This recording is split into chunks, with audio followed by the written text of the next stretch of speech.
Hello, this is Dr. Gardner. We're going to be discussing accuracy and precision in this tutorial video. We'll also be looking at how to keep track of significant figures in measurements that we have performed as we use those for calculations. Now, I do expect that you watched our video on scientific notation, how to record your measurements, and how to write down the correct number of significant figures with all the measured values as well as the last estimated value that you may have obtained from a piece of glassware in the laboratory, or let's say you're measuring dimensions with a meter stick or a ruler. We practiced that last time, so let's go ahead and look at how to understand accuracy and precision with respect to a scientific laboratory.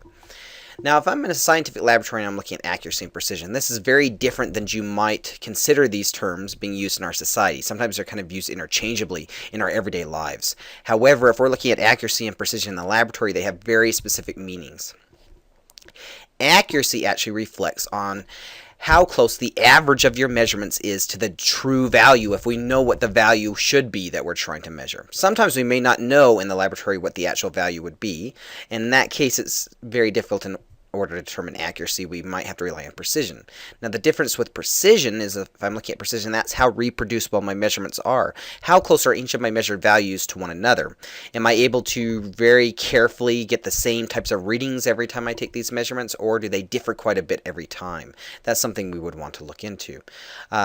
In this case, if we're looking at accuracy or precision, we might imagine that the measurements we're taking are related to the true value, the value that we're actually aiming to replicate with the measurements that would be actually have already been determined, as if it was a bullseye. So if I had the true value that I'm trying to measure as the center of a bullseye, if I have some measurements that end up being on average very close to that true value, we say that it's very accurate. If my measurements are also very close to one another, I'd say it's precise. So if we imagine a target shooter shooting at this target and their number of measurements that they're taking on, if they average those, is close to the bullseye, we'd say that true value is very close to the true value. It's very accurate. If we consider that every shot they took was close to one another, they can reproduce their shots, just like in the laboratory, if you can reproduce your measurements to get similar values, we'd say it's very precise.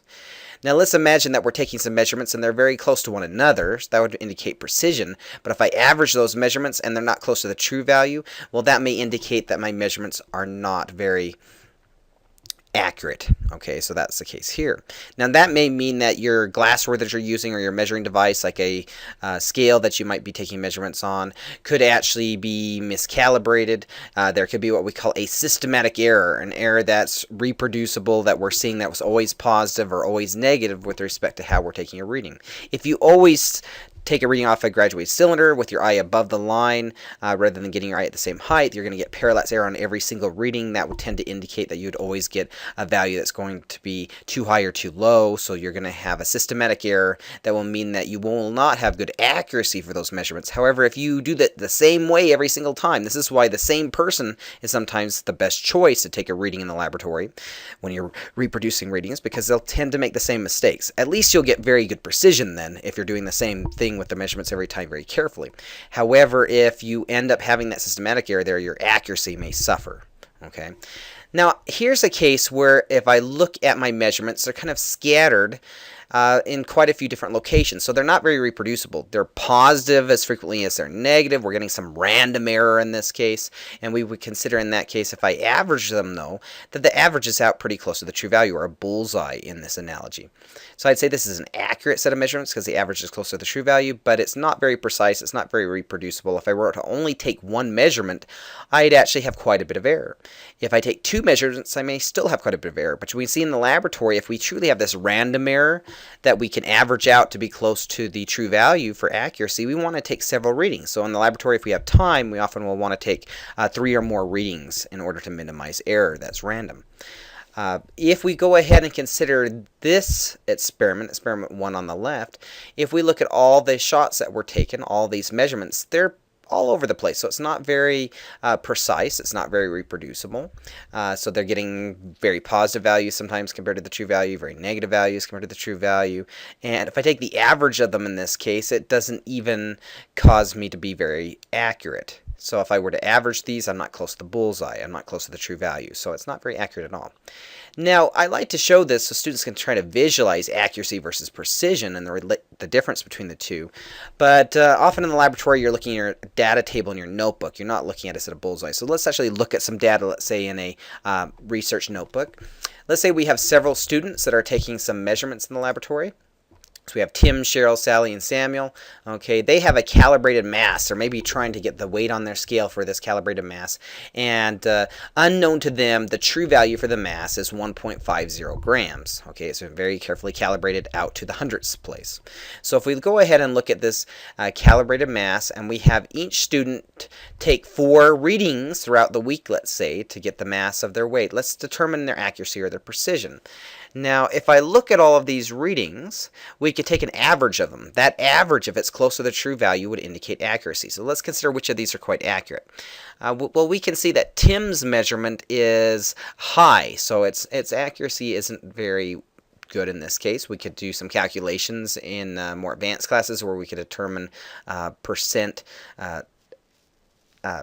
error for accuracy, or we could determine precision with percent relative standard deviation. I'm not going to have you doing that right now and here.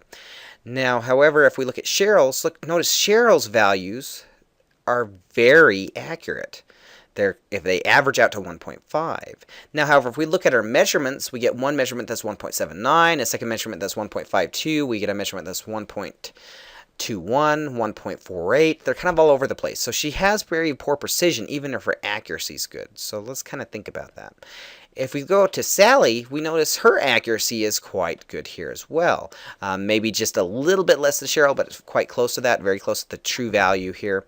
If we go ahead and look at our individual measurements, though, they're all close to one another. We get 1.50 grams, 1.51 grams, 1.49 grams, 1.52 grams.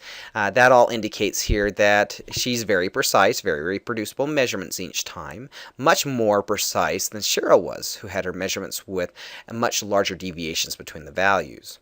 However, when we average her values, the accuracy is also quite good. So if I would compare Cheryl and Sally, even though their accuracy looks very similar, I probably would say that Sally was being more careful with her measurements because of how precise they are, how reproducible they are every time she took the measurements.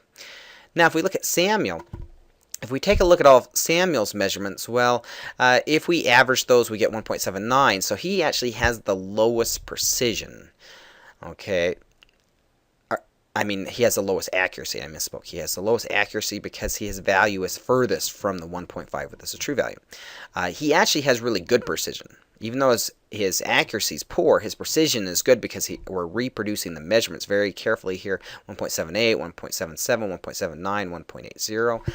So if I was trying to decide which of these students was being more careful in the laboratory, I probably would say that Tim was the least careful because he had poor accuracy. He wasn't close to the true value with his average, and his precision was poor because his measurements had quite a bit of difference between every measurement. I mean, we have one value that's 1.85 grams, another value that's 1.42 grams.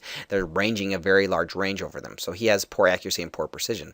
So I would rank, in this case, his performance as the lowest. However, if we look at Cheryl's work, the accuracy was really great, but the precision wasn't so good. The data is scattered quite a bit, even though the average is close to the true value. So I'd still say Cheryl is probably a little bit better results than Tim, just because the accuracy is better, but that might be just luck that the average is close to the true value. The precision doesn't indicate careful measurements here because there's quite a bit of variation. So we're not sure if that's luck or not. Now with Sally, though, she's very carefully reproducing her measurements, so precision is a very good sign that she's being careful with measurements. The average is close to the true value, so accuracy and precision looks good. If I was picking the better work out of Cheryl and Sally, I'd say Sally's the better worker because she's taking very careful, reproducible measurements that I would say would be precise. Okay. She also, her average is very close to the true value, so she has good accuracy. What we're kind of seeing here, though, is if I have high precision, it tends to indicate that a student is being very careful in their measurements. They may have a scale that could be miscalibrated that could throw off the accuracy, but the precision tells me a student can be very careful, reproduce measurements, take the measurement the exact same way each time. That's a very good sign with how they're working in the laboratory. Now, if we look at Samuel, his accuracy wasn't very high. He had 1.79 for his average, so he was about 0.19 grams too high on average, but his precision was quite good. Do you see he was reproducing his measurements in each time? So he was being careful. Now, if he had a calibrated scale in the lab that had been miscalibrated to always read a little bit too high, what if it was always 0.2 grams too high? Well, that may not be his fault. He may not have been the person who calibrated that scale. So in that case, we'd say that his precision was good, and even though his accuracy was poor, that systematic error of the scale always measuring too high of a mass could be easily corrected for by recalibrating the scale. If we found out, oh, it was reading too high on the mass every time by 0.2 grams, and we subtracted 0.2 grams from all of Samuel's measurements, now his accuracy has dramatically increased, so he'd have high accuracy and precision. So really what I tend to look for in the laboratory are the students being very precise. That tells me they're taking very careful measurements. If they have low precision and they just happen to be lucky with the accuracy, I don't necessarily feel comfortable that they'll be seeing that every time in the future. So aim for precision, and oftentimes that will also correlate and be similar to a lot of accuracy we'll see once we find systematic errors and reduce them. Okay, that's what we tend to want to look for here. So if I consider some of these situations, if I have systematic error, which is also called determinant error, that just means that you have a piece of glassware or a scale or a measuring device that's always reading too high or too low. We can correct for systematic errors by always making a correction by subtracting or adding to the values that we're taking. So if I have a 50 milliliter burette and it has an error tolerance of, let's say, 0.05 milliliters, and I start to take some readings. Let's say I go ahead and measure water from the burette, and the measured water from the burette is 29.43 milliliters, and then I go ahead and take a mass of that water on our scale in grams and do a density calculation to find that my volume was 29.40 milliliters. I see my burette actually was reading a little bit high. If that keeps occurring and I see that I'm 0.03 of a milliliter high every time for the burette, well, that would be a systematic error that potentially could occur there. And so in more advanced laboratories, we tend to calibrate our glassware to correct for these type of errors. I won't actually be having you calibrate your glassware in here, but it's something to be thinking about. So if that was always occurring, we could maybe correct for that systematic error by subtracting 0.03 of a milliliter each time to try to correct for it. So I could do that. Very easy to correct, so if I have high precision, the accuracy can definitely follow in this case. Now, however, if I have random error, sometimes called indeterminate error, random error, if it's truly random, the values that I'm measuring will be a little bit too high as often as they're a little bit too low, and there won't be any definite reproducibility in that. They won't always be high, they won't always be low, so it's not a systematic error that I can correct for by always adding or subtracting a certain value. If it's truly random, though, the advantage that you can have to try to minimize this is to take multiple measurements. Okay, so if I take several measurements and it's truly random, my values will be a little high, but as frequently it'll be a little bit low. So as I average those out, those random errors of positive and negative errors will start to minimize. Okay, so that's a really important thing to do. Working in research laboratories, I've been able to reduce random error from electronic noise and other sources by taking multiple measurements. In some cases, we were able to take dozens or hundreds of measurements, and that would cause us to reduce quite a bit of the random error and actually have visually much more appealing data, because we would end up with getting results that had quite a bit of accuracy and precision, and we reduced noise in the baseline, so there was quite a bit of an advantage to that. So random error, usually we can minimize that by taking multiple measurements and averaging them. It minimizes any problems with the greatest error in any specific measurement we might be looking at. Okay. If I end up having a systematic error, I need to track that down. Taking more measurements won't help me, because the systematic error will always be high or always be low. So I need to track down that error and try to correct for it. So that's how we can address those types of error in the laboratory.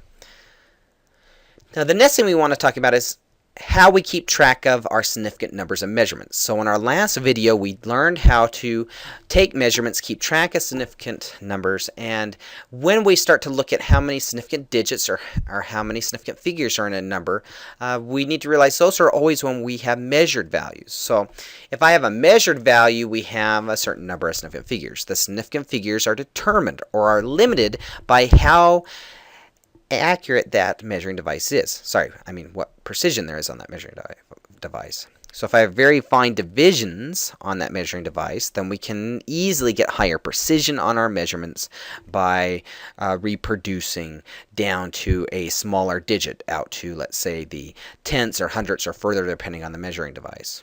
Okay. Now, some numbers aren't measured. If a number is not measured, we're going to consider that an exact number.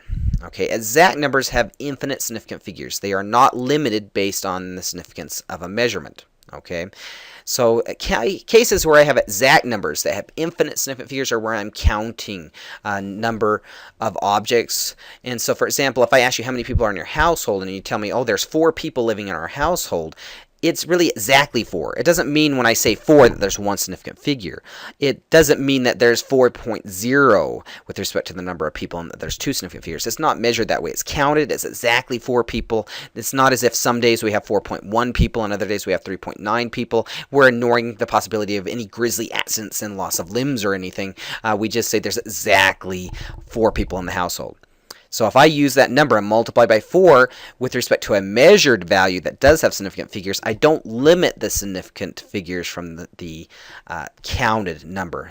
I just say it's infinitely significant. It must be some measured value that would limit how many significant digits in my final calculation. Okay, the other case where we'll have exact numbers is if I'm looking at defined numbers for relationships. So for example, if I tell you that there's 100 pennies in a dollar, that's exactly 100 pennies in a dollar as has been defined by our culture.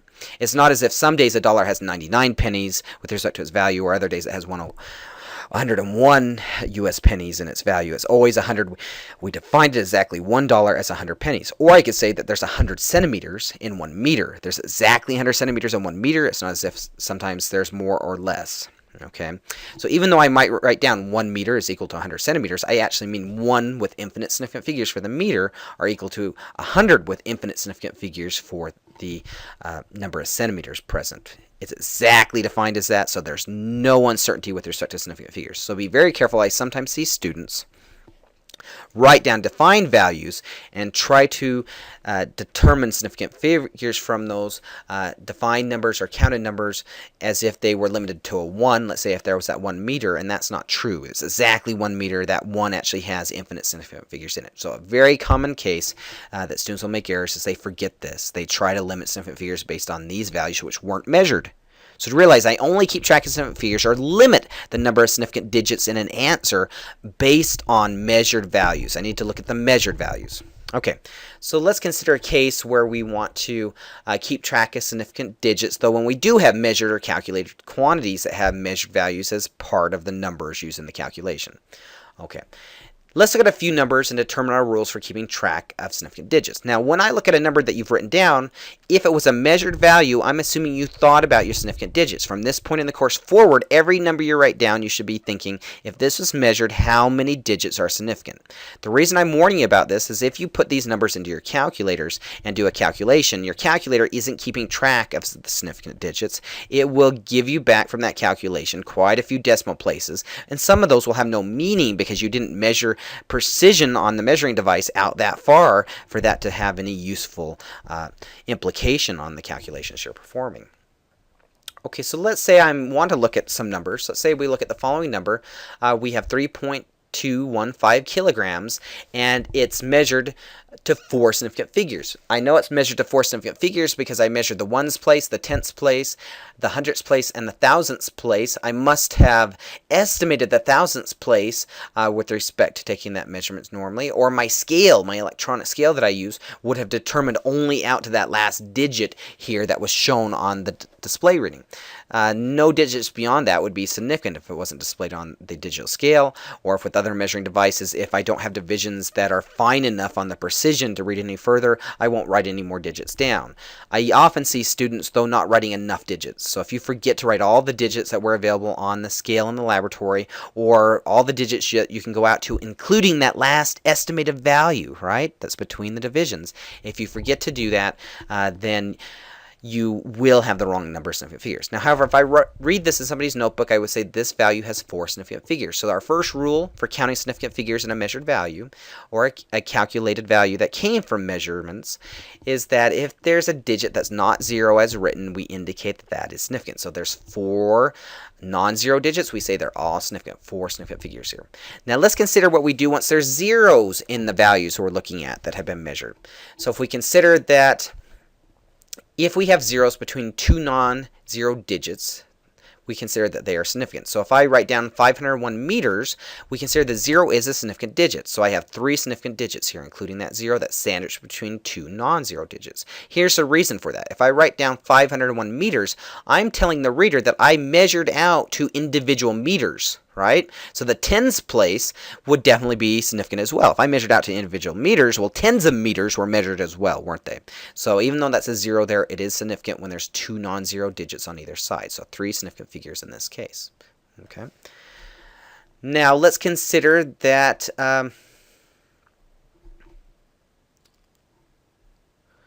as we said before, if we have digits that do not have any 0 digits, they're going to be significant. Sandwich zeros are significant. Let's consider this value. So for rule 3, if we have a number that is less than 1, so if I have a value that's less than 1, I can say that every digit that's non-zero is significant.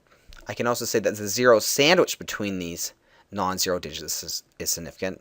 And then the trailing 0, if I wrote it down and it's after a non-zero number and it's after the decimal point, is also significant because it tells me I measured all the way out to this digit. If I didn't, I shouldn't write that 0 down. Now the leading zeros in this number, since they are before any non-zero number, I don't consider them significant. So I don't count the first 2 zeros here as significant. I do count the 4, the 0, the 2, and the last 0 here. Okay, so there's 1, 2, 3, 4 significant figures. So the sandwich 0 between 2 non-zero numbers and the last 0 shown after the non-zero 2 and after that decimal point out here was also measured. Okay, so 4 significant figures here shown. The 2 zeros in red were significant. The zeros that I faded out are not significant. Let's consider, though, if I have leading zeros before the non-zero 7, the non-zero digit here, those leading zeros are not significant. Now, if I had had a 6, it's like a 60.007. If I'd had a non-zero number before this first 0, then they all would have been significant because they were all involved in the measurement and they're not just placeholders. In those cases, they would be significant. But in this case, no, those zeros aren't significant. It's just the 7 that was measured. So I have 1 significant figure. So these leading zeros are not significant, so be very careful.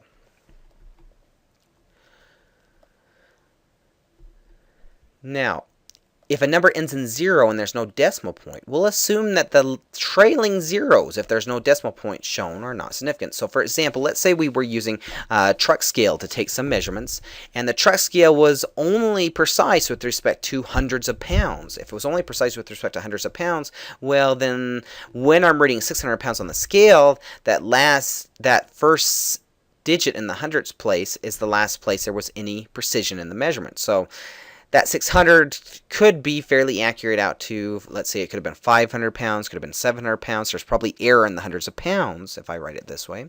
If I write 2 zeros, those are kind of placeholders, so I know this is hundreds, okay, and not a smaller value. So I have to write those zeros, but they may not be significant with respect to my measurement. So I have the hundreds place significant, the tens and the ones place may not have been measured with any significance on that truck scale. Okay, so there's only 1 significant figure. Now, if I meant I actually measured out to the single pounds, to the ones place, I should show a decimal point. By showing a decimal point, we indicate that, yes, this value is significant. Okay, so by showing that decimal point, we measured all the way out to the ones place, so I would indicate that I have 3 significant figures. Now the problem with having numbers with these 2 types of situations is sometimes there's always a little concern that the person took the measurement and forgot to write down their decimal point, and they had really measured out to individual pounds. If I don't know, though, I'm going to have to assume only 1 significant figure. If they really did want to indicate 3, I need to show a decimal point, and sometimes students forget to do that. Okay. So let's look at a few numbers and determine the number of significant figures. So if I have 8.00 milligrams, well, I measured out to the ones place, the 8 milligrams. If I show the decimal point, I'm indicating I measured all the way to the decimal point, and that any of these digits shown after the first non-zero number and after the decimal point would also be significant. So it's telling me I read the tens place as well as the hundreds place in milligrams, and so there would be 3 significant figures. Now if I write down 530.0 meters, well, since I showed the decimal point, I know that this 0 is significant between the non-zero numbers and the decimal point, and then if I show any zeros after that decimal point, it indicates I did measure those zeros actually on the measuring device. So this tells me I measured out to decameters, or tenths of meters, right? So 530.0 meters, if I write it that way, it indicates 4 significant figures, 1, 2, 3, 4. Okay, if I didn't measure 4 significant figures, if I had meant 3, I shouldn't have shown this 0. If I'd meant only 2, I shouldn't have shown the decimal point. Okay? Or the trailing 0. Let's consider if we have a measurement that's 24 milliliters. If that's the case, there's no zeros in this number. It's indicating all of these values were measured, so there's 2 significant figures there. Now, if I had 3,001 grams, and I'm trying to determine the number of significant figures I have in that situation, well, since I have a 3 and then a non-zero number in the ones place, that tells me I definitely measured out to an individual gram, so it's 3,001 gram. The scale should have measured out to individual grams if I write this down. So that would indicate that, yeah, also the tens and hundreds place were significant because the scale can measure with more precision than the tens or hundreds place. It can measure all the way to the ones place. So I would say there's 1, 2, 3, 4 significant figures. Now, if, let's say, somebody gives me a volume in cubic meters, I would have 0.0320 cubic meters. If that were the case, these leading zeros, where there's no non-zero number before them, are not considered significant figures. I frequently see students make the mistake and try to include them when they're counting significant figures. They are not. The first significant figure in this measurement is out here to the hundredths place, that's the 3, and then I measured also out to the thousandths place, that's the 2, and so on and so forth. I wouldn't write the 0 at all if I hadn't measured out to the 0 in this volume. So I actually have 1, 2, 3 significant figures, so that trailing 0 is significant. The leading zeros are not. Now, if I write in scientific notation a value, well, scientific notation is very useful because all of the numbers that I write before the times 10 to the 4th in scientific notation are significant digits. Okay, so I'd end up with 6.4 times 10 to the 4th molecules. Okay, so that's going to indicate that I have 2 significant digits. I measured the 6.4. I didn't have any other significant figures, so that's all of the digits that I have. So if I'm unsure sometimes when I see these values with zeros that are not significant, if you put them into scientific notation, the scientific notation takes a lot of the doubt away. We see all these digits before the actual times 10 to whatever exponent. All of these leading digits should be significant, or I don't need to write them down when they're in scientific notation. So scientific notation can definitely take a lot of doubt away. So let's consider this number. I have 560 kilograms. If I have 560 kilograms, well, then that tells me I measured in the hundreds of kilograms with my measuring device. I measured in the tens of kilograms of my measuring device. And I'm not sure about the single kilograms in the ones place. I'm not sure about this because the decimal point wasn't shown. So I'm going to have to assume that I probably do not have a significant figure for that 0. So I could say there's 2 significant figures here. I don't know if there's any more because no decimal point was shown. So probably the error in the measuring device was tens of kilograms in this case. Now, if I wanted to show this as 3 significant figures, I could show that decimal point. If I wanted to take some doubt away as to how many significant figures are here, I could put it in scientific notation. I could write it as 5.6 times 10 to the second if I want to indicate 2 significant figures in scientific notation. Or I could write it as 5.60 times 10 to the second if I want to indicate 3 significant figures in the scientific notation. Okay, so that can help quite a bit. Let's consider a case that's kind of in between this. So if we go ahead and start with a number that, let's say, is 500. Whoops, just a second.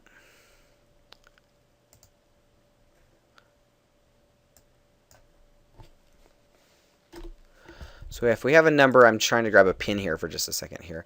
If we have a pin and we want to indicate that we have a value that's 500, okay.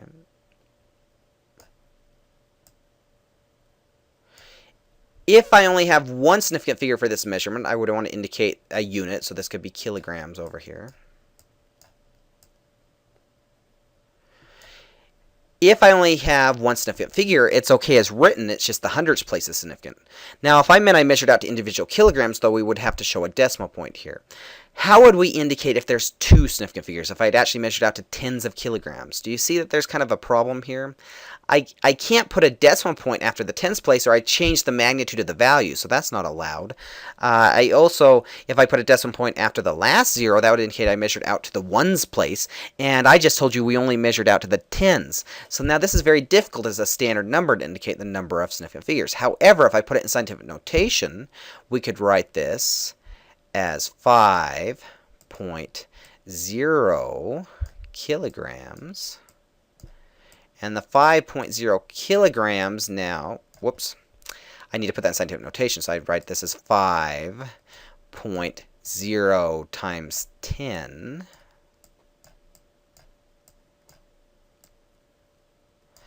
And since I moved the decimal point to the left twice, times 10 to the second for scientific notation, kilograms. Now we take away any doubt as to how many significant figures are there. Since I showed two numbers before the scientific notation, each of those are measured values. So I have the hundreds place and the tens place shown as significant figures in this case. So there's two significant figures once it's written in scientific notation. Kind of takes that doubt away from the original number. If I'd meant three significant figures, I could have written this as 5.00 times 10 to the second kilograms. Then I indicate with all of those digits before the times 10 that I have three significant figures. If I'd meant only one significant figure, well then I would have written down just 5 times 10 to the second. So scientific notation can take a lot of doubt away if you end up with a situation that's kind of unique, where you have multiple zeros and only some of them were actually measured to, like in the first two digits here.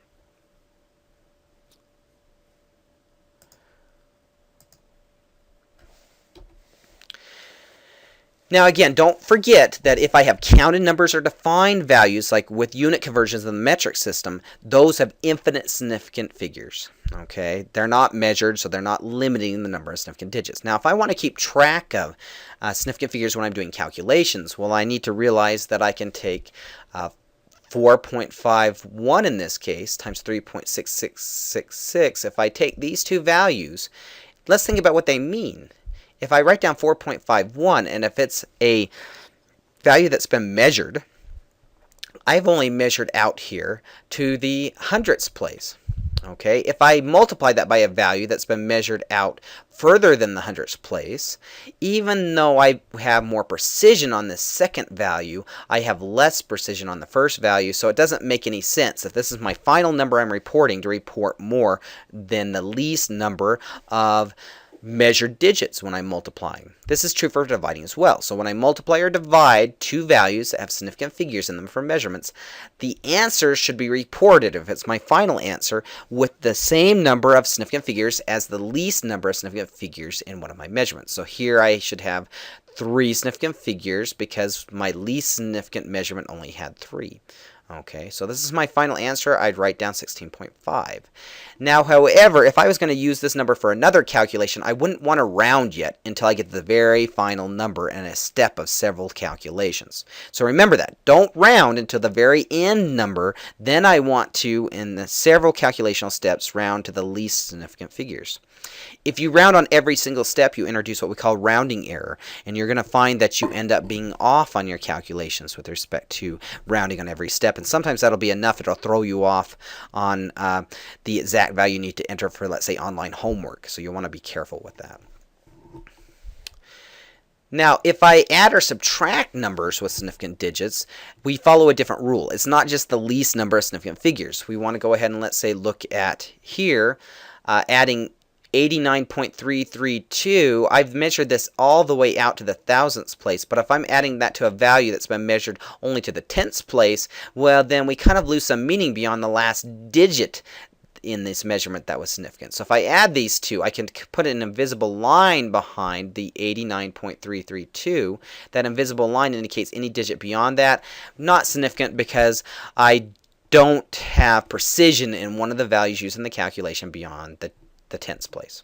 So I'd say that this value, when I add 89.332 plus 1.1, only has 3 significant figures, 90.4. So I would round this, and when I round, since I have a number after the 4 that's less than 5, I round down. So I round to 90.4, okay, when I'm looking at that digit.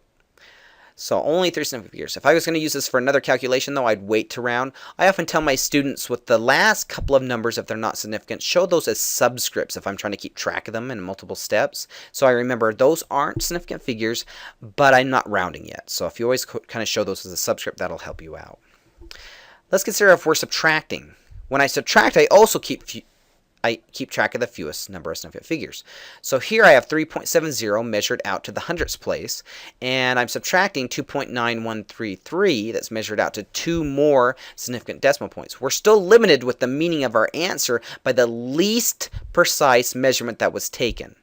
So if I only measured out to the hundredths place on the 3.70, any more digits really don't have very much meaning once I start using several measured values in this calculation. They're just not significant.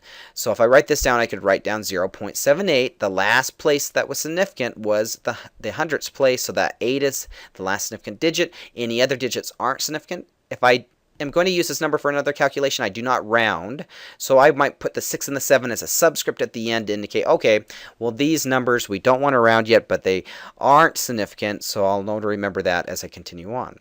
Now, if I do round to 2 significant digits, if this is my last answer for a calculation, and I'm not going to use it again, then I would see that I have a number that's 5 or greater after the 8. In this case, it's 6. If it's 5 or greater, I round up. Okay, so I round to 0.79. Now, if we're looking at the number of digits that are significant, well, and then using that for rounding, let's say we have 5 significant figures that I know I've been keeping track of. So I have 5 significant figures in my measurements, but I use it in my calculator to do a calculation, and my calculator perhaps gives me the following number.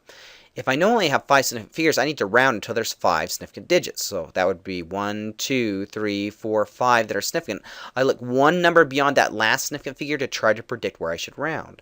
So as I look at that, I can see that I should round here at the 3, and since it's less than 5, I should round down. So the correct answer here would be to round down to just keep the 7. So I would report my answer as 3.4567 to 5 significant figures. Now we're looking at a few numbers here that don't have units shown. Normally, if I have measured grams or meters, my volume, my times, my lengths in the laboratory, I need to show my units always. So if I knew what these units were for this measurement, I would write them down. So you should always write them in your lab notebooks.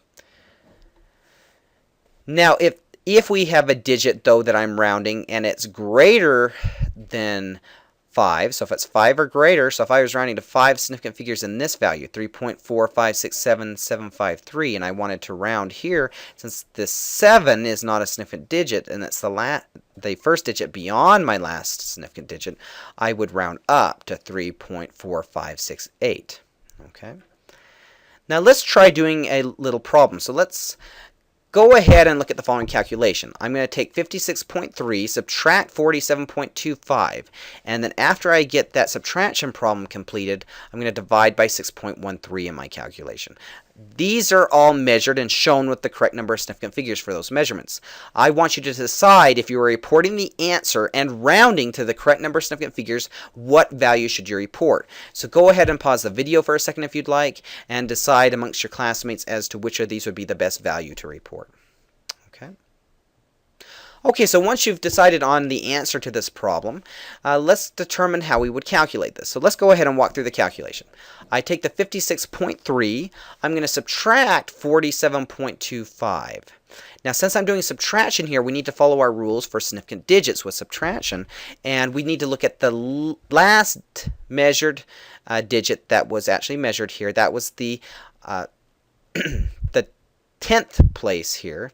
So the 0.3 was the last measured value. That limits how many significant figures I could have. So I like to draw a little line behind that, at least mentally, to indicate, well, any values beyond that weren't included in the final number of significant figures because my least accurate measuring device, my least precise measuring device did not measure beyond that. So I'd end up with 9.0. Now, I don't want to round yet because I'm going to use this number for another calculation. So I have 9.02 significant figures. The 5, if I were to round, I'd round up to 9.1. However, I don't want to round because I'm going to use it again, so I write it as a subscript. So I'm saying I'm not rounding yet. I know it's not a significant digit, but I'm going to continue using it. So I did have only 2 significant figures here. I want you to be thinking about that. So if I take 9.05 and divide by 6.13, now I'm taking a number that has 2 significant figures. Yes, I haven't rounded yet, but there's only 2 significant figures here. I'm dividing by 6.13, which has 3 significant figures. In multiplication division, my answer should have the same number of significant figures as the least precise measurement, the number with the least significant figures. So that's the 2. So my answer should be reported to 2 significant figures. So the best answer here should be rounded to 1.5. So if I go ahead and calculate that, my calculator would give me 1.47, but there's only 2 significant digits from the measurements, so I end up with 1.5 as the best answer. So you'll want to practice on your homework keeping track of significant figures in calculations. From this point forward in the course, you have to write the correct number of significant figures for final answers.